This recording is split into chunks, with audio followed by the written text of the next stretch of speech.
மணத்தக்காளி பழம் குழம்பு எப்படி செய்கிறதுன்னு பார்க்கலாம். அதுக்கு 1 கப்பு மணத்தக்காளி எடுத்துக்கலாம்.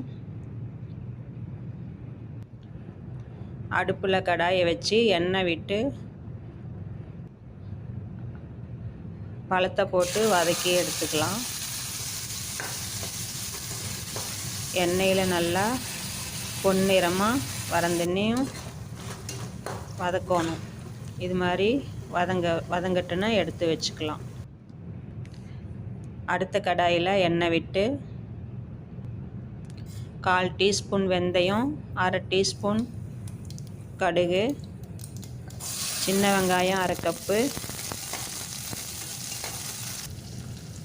10 பல் பூண்டு நறுக்கியது,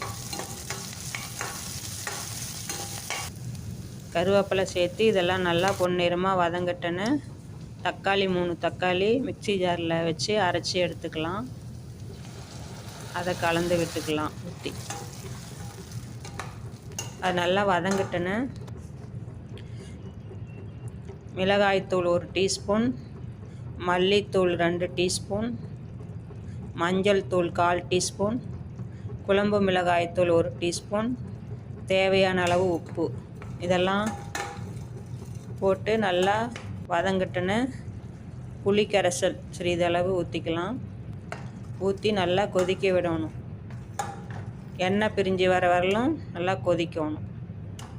கொதிக்கிட்டுன்னு வதக்கி வச்சுருக்கிற பழத்தை கொட்டி 5 நிமிஷம் சிம்மில் வச்சு கொதிக்க விட்டுக்கலாம்.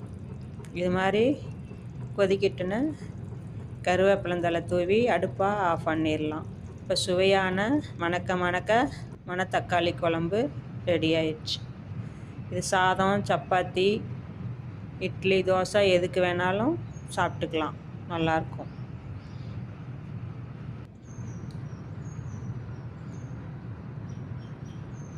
சூடான சாதத்துக்கு சூப்பராக இருக்கும். நீங்களும் வீட்டில் ட்ரை பண்ணி பாருங்கள்.